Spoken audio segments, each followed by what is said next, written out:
The other day I was talking to a client and she said to me that she fell off the wagon.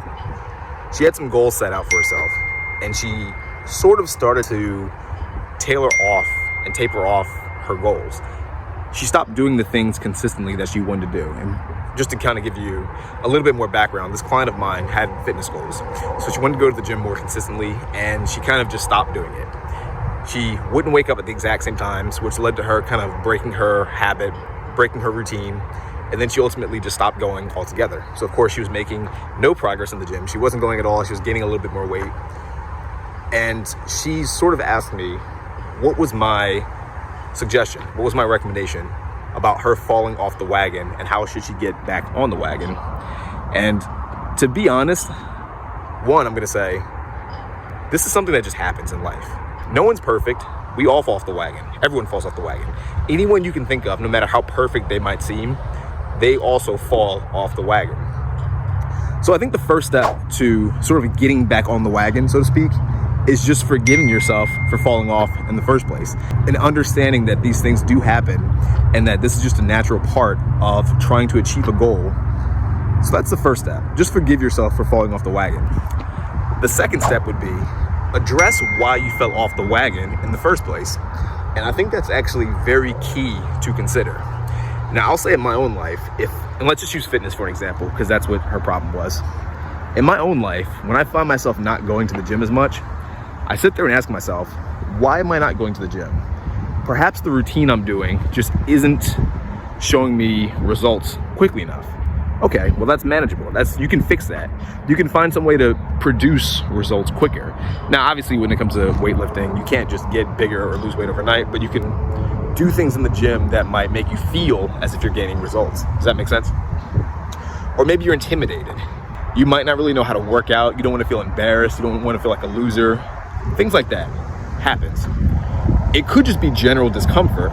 Maybe you're brand new to the gym and you just haven't built up that habit. So every time you try to, the thing you need to address is figuring out what exactly is holding you back from achieving that goal. What exactly is causing you to fall off this wagon? And I think once you can figure out what's causing you to fall off this wagon, you're far more able to deal with that insight. You're far more equipped to deal with it. Again, sticking with the fitness example, if it's the case that you feel like you don't really know what you're doing at the gym, well, that's fixable. You can hire a personal trainer, or you can look up more videos on YouTube that will show you how to do whatever your routine is. You know, if you can't do bench press, you can find videos on how to do bench press more effectively. If you can't do sit-ups, you can find videos on how to do sit-ups more effectively. I would say that's the second step. You need to figure out exactly what's preventing you from achieving this goal. What exactly is forcing you to fall off the wagon that much? What is sort of that fear or that sort of limiting factor? Now, I would say the third thing that you need to do once you fall off the wagon is to sort of almost force yourself to get back into the routine as quickly as possible. And I know this sounds a lot more, it's one of those things where it's easier said than done. I totally get that. But you can't allow yourself to feel bad forever and to stay off the wagon, because the longer you're off the wagon, the harder it is to get back on.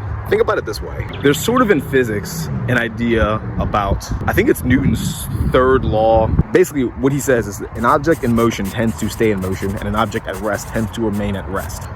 So what you need to do is you need to create momentum. And if you have any momentum, you need to maintain the momentum as best as you can for as long as possible. Once you fall off the wagon, try to get back on as quickly as possible. Don't allow yourself to sulk. Don't allow yourself to feel bad about it. Don't allow yourself to beat yourself up over it. That is sort of what I would do, and that's sort of what I recommended if you fall off the wagon when it comes to your goals, your projects, or whatever it is you're doing. Just to reiterate this, step one, forgive yourself for falling off the wagon in the first place.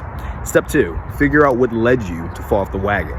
Step three, fix whatever it is. And I guess sort of a step four, or an additional step to that, is get back on the wagon as quickly as possible. Don't allow yourself to stay off the wagon.